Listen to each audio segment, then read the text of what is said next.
Hi, I'm George with NS345. Welcome back. Today I want to talk about the use of stems in the context of a mix, how they can be applied to your workflow, and how I use them in my mixes. While this concept is not new, this concept's been around for a while. The old school audio engineers and the new school audio engineers have been using stem mixing for quite a long time. However, the old school guys and the new school guys use it in different ways. I consider myself to be a new school guy when it comes to stems. If you've done any live shows and you've played two backing tracks, those were stems. Those were stems. If you've been given tracks to mix, those were also stems. My concept of stem mixing was improved after having watched a tutorial by Fab DuPont at the Pure Mix website. He talked about how he uses stems to make the mixes louder, and he accomplishes this by doing a couple of things. One thing that he talks about is not crushing your mix bus, but rather subgrouping all of your groups into stems where you can limit each one individually. Fab does say the stems are not buses, and while I agree with that, I also disagree with it, because for me, stems is anything that can be routed. For example, if you route tracks to an auxiliary track, you send the audio from A to B, A being your tracks and B being your bus. That's routing. For me, that becomes almost like a stem, right? But then you take the audio output from your bus and you send it to another auxiliary track, a bus or a stem. So follow me. Think about this. While I agree with Fab, I also disagree with him, because anything that can be routed to another location, to me, is a bus. So in essence, in the concept of workflow within a mix, a stem is still a bus because you're taking audio from point A to point B. For example, you have a bunch of drum tracks and you route them from your drum tracks into a subgroup that we call a bus or an auxiliary track in Pro Tools. In Studio One, you also have buses. Then from the bus, you route that audio into another bus, which in essence becomes your stem. So when you think about stems, think about buses, think about routing. So anything that you can route becomes a bus. So if you're sending audio from point A to point B, you are busing audio. I hope that makes sense. But I want to show you how I use stems in my workflow. There is various ways to understand stems. I use stems, number one, to audition my tracks separately. Number two, I use stems to limit or process separately. Why do I do this? Let's say you want your drums to be louder in the overall mix. If you limit your mix bus trying to increase the loudness of your drums, you're in essence increasing the level of everything. Therefore, you're crushing everything by using a limiter. By having separate stems, you now have the ability to make your drums louder by themselves. So if you crush the drums a little bit, you're not crushing the vocals, you're not crushing the bass, you're not crushing the guitars. Again, if you have separate stems, you now have the ability to limit each element separately. For example, you can limit the drums by themselves, not crushing the rest of the elements, the vocals, the guitars, the bass, and any other instruments that are part of the mix. You can also limit the vocal, meaning that while you are limiting the vocal, you're making it louder, and even if you crush it a little bit, you're not crushing your guitars, your acoustic guitars, and so forth and so on. So I'm going to show you inside of Pro Tools. First, I'm going to talk about my workflow in terms of auditioning elements within the mix, and then I'll talk about the different processing that you can do within the stems. Okay, I have a mix here with a bunch of tracks, and it looks like I've got 88 tracks, including the click. I have my stems here, but let me talk about the routing really quick. Here are my drum tracks from this track all the way to this track. In total, there are 20 tracks. I'm then sending the drum tracks into a drum bus, which is here. Yep.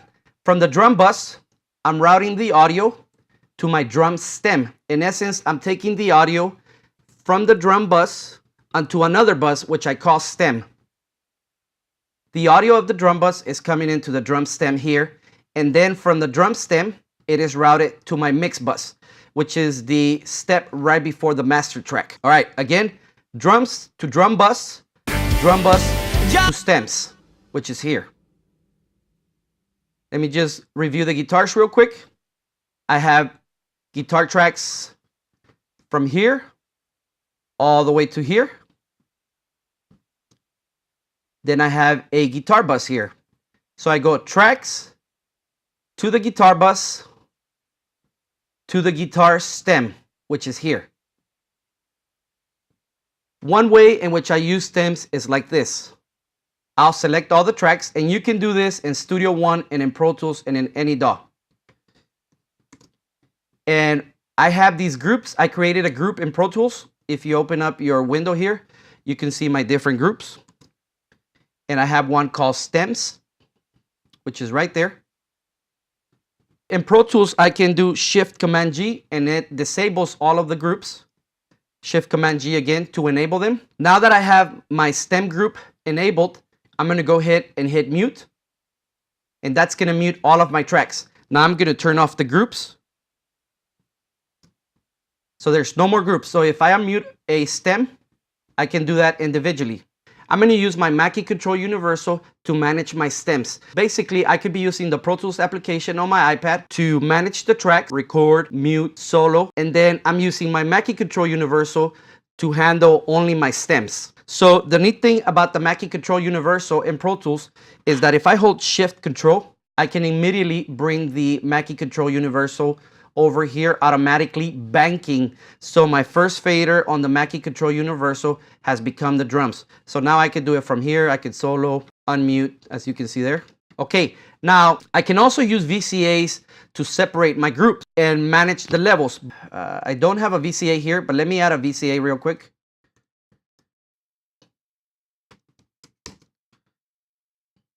Stereo VCA.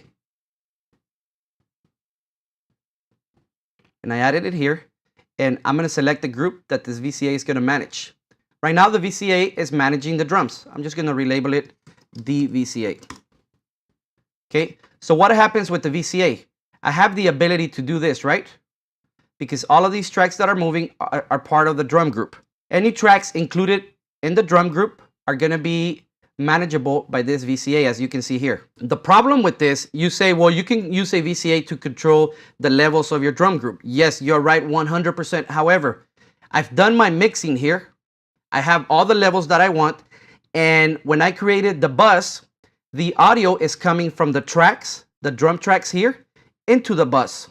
Now, when I am processing the drum bus, I have a couple of plugins there. And these are being driven not by my fader, but they're being driven by the audio that's being bussed from the drum tracks into the bus. So regardless of what I do with my fader, I'm not going to change the tone of the drums. Regardless of what I do with my drum bus fader, the tone of the drums is not going to change. The only way I could change the tone of the drums is by sending more level into my drum bus. By like, say, let's doing that. So let me just show you. You see the audio level going into my drum bus. If I raise the VCA, now I have more audio level going in there. I did put a master in between there, a master track. For the purpose of this video, I'm not focusing on that. I can talk about that later. But now I can bring back my drums. And you can see how the level's gone down. Now if I bring it up, the level goes up. Okay, so remember, the plugins here are being driven not by these faders, but by the audio that was initially by the audio that was initially recorded. That's why I gain staged the audio so that the plugins can receive a good healthy level. The only thing that the faders are controlling is the output into my buses. All right, I'm gonna move on now. I have a large session, and instead of using VCAs to audition various parts of the mix, I don't want to go back and forth. Yes, I can have my VCAs grouped over here, but with VCAs, I'm only able to do automation and volume rights. If I start writing my VCA, I'm actually writing the level that's going into my bus, and then from my bus into my stem. If I start to write the VCA for automation, I'm now changing the levels going from my tracks into my drum bus, which ultimately is going to affect my stem and then my mix bus. So stems are used for a few. So the way I use stems is, that's my last stop. My audio is processed. I try to do minimal automation, minimal plugin processing. when it gets to my stems, I can now use my stems to control the final volume going into my mix bus, or I can add master tracks. In Studio One, you cannot use master tracks. You can use buses in almost the same concept. But now I'm done with my mixes. I don't have to mess with any more levels, right? Now I'm gonna use my stems to finalize my mix. So in this case, let's say for example, I'll get rid of my mix bus plugins. I'll just leave the tape machine. I'm gonna hit play now, and I'm just gonna audition each instrument one at a time. And the way I'm gonna do that is I'm just gonna unmute the stem.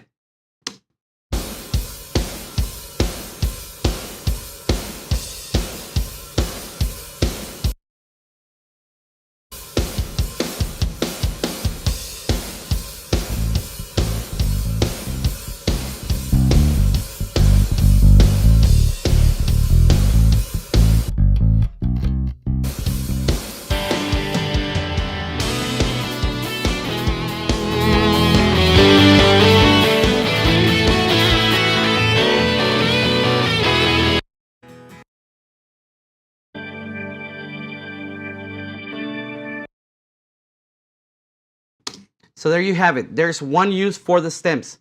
Yes, you can do this with the VCAs, but I like to do it with the stems. All right, moving on. Now, I have my mix here.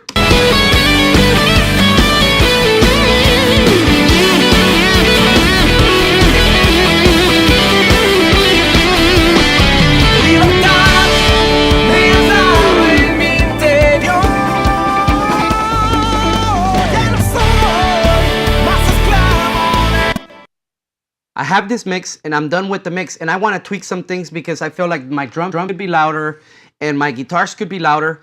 And now, let's say I do that and I come over here and then I'm thinking, man, I'm just going to increase the level here so I can hear my drums better. And this is what some of us used to do or still do today.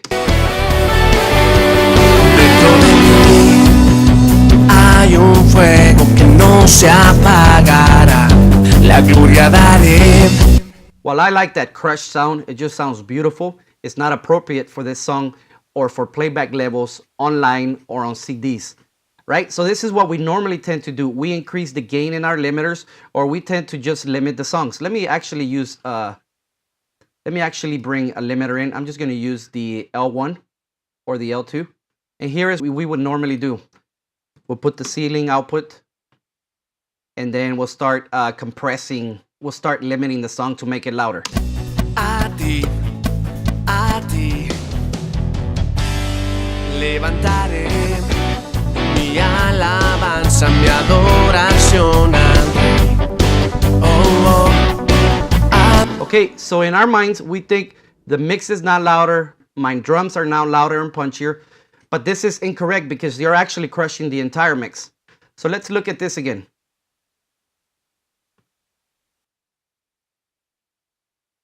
I already have a limiter here on the master, so I don't need this limiter.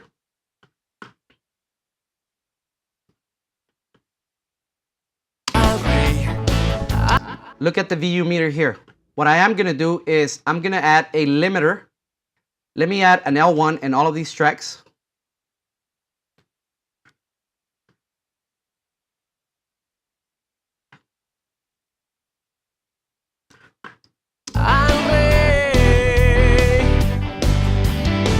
Okay, so they're not doing anything.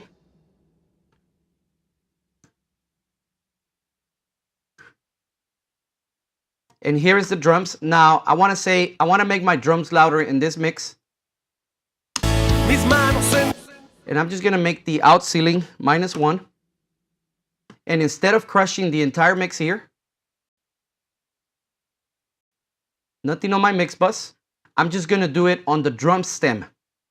Not on the drum bus, on the drum stem. Remember, the drum bus is being used for processing all of the drum tracks, and then that process set of tracks is being sent to the drum stem. So check this out. Look what I'm going to do to the drums. I want my drums louder, right?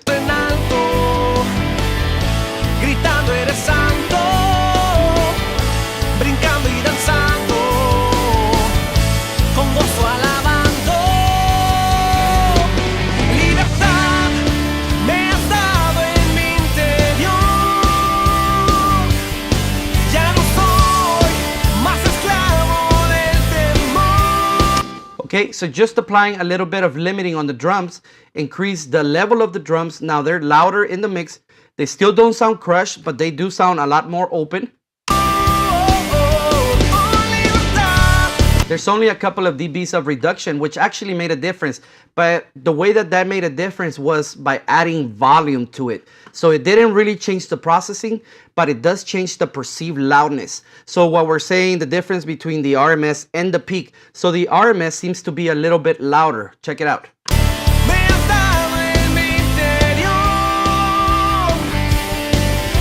But the overall mix is still hovering around 0. And right now I have this mix at minus 14 dBFS. Okay, now I want to do the same thing to the guitars.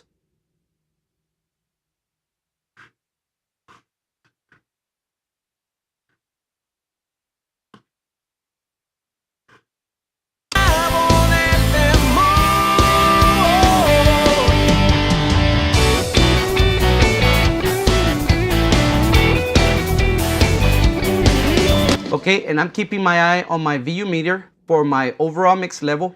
And I'm actually adding a bit of gain using the L1 limiter. And you can use any plugin, an EQ or whatever you want to fix the mix. But instead of doing it at the mix bus level, you're doing it at the stem level. In this case, the guitar tracks are sent to a guitar bus. The guitar bus is sent to a stem, which is called the electric guitar stem. And no processing going on the mix bus.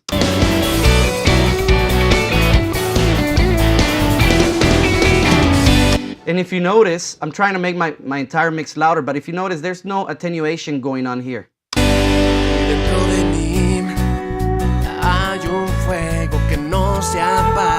All right, let's...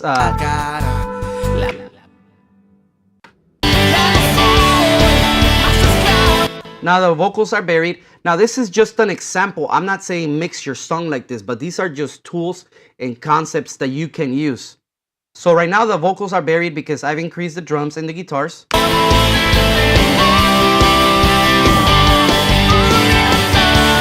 I'm gonna try to bring down the threshold on the vocals in hopes of increasing the perceived loudness.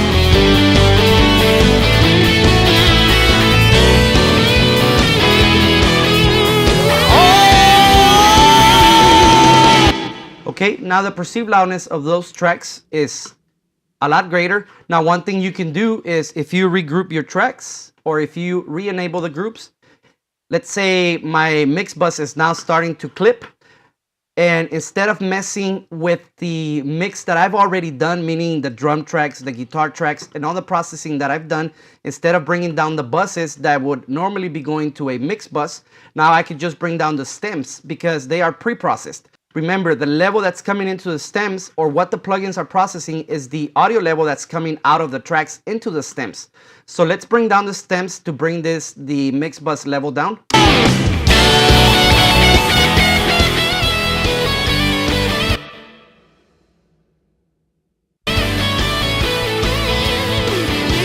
Now I'm down to a better level. My mix bus is not clipping. If anything is crushed, it would be right here at my stem level, and I could go individually and start adjusting those the separate loudness for those stems.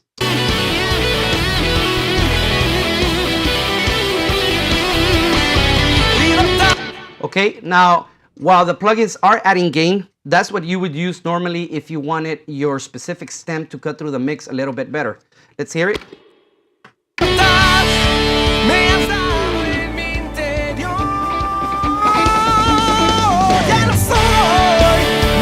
Now let me bypass these plugins here. Let's say I add a limiter here, and let's see if you can tell the difference.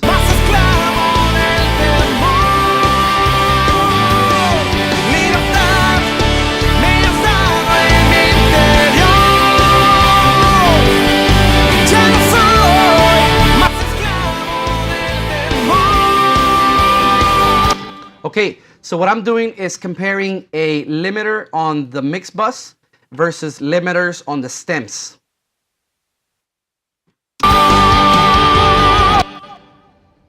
So bypass the limiter on the stems.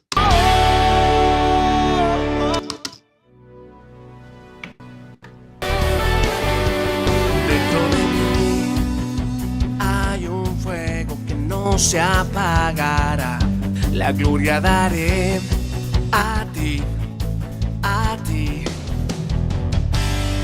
levantaré mi alabanza. Okay, notice the perceived loudness that's coming from these limiters.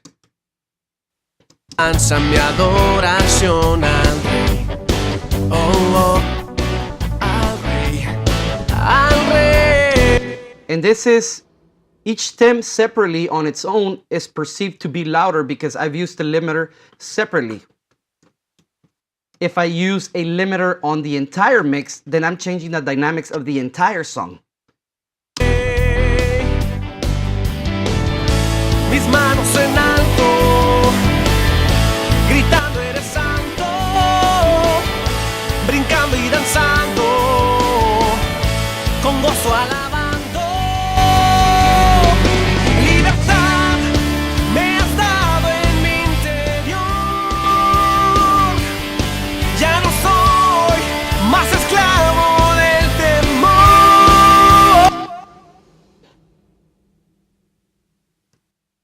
Okay, I hope this makes sense. Another way in which you can use stems is if you wanted to do some final automation, you could do that automation in your stems because this is the last step before your audio gets to your mix bus or to your submix or whatever you call it, or to your master track. That means that instead of writing all of these tracks, let's say you were writing them with the VCA, you're changing the audio level again going into your drum bus, which changes the audio level going into your stems, which changes the audio level going into your submix or your mix bus. So keep that in mind. If you do your entire mix and you're done and you don't want to mess with your levels, you can actually use your stems to do some final automation without affecting the levels. Because if you're using stems, I normally wouldn't use much processing on the mix bus. All right, so this is just a bit, but I really recommend that you go to the Pure Mix website and sign up and look at Fab's video on mixing, stem mixing, and loudness control. It is an awesome video. I'll put the link below. But thanks again for watching. Let me know if you have any questions, comments, or concerns. I know I'm not the best at explaining these things, but this is how I incorporate stems in my workflow. And I hope that it makes sense. I know there was a couple of people asking me questions recently, and I think Anton was one, and another person, which I forget their name just now. But thanks for watching, and I'll talk to you later. Oh, oh.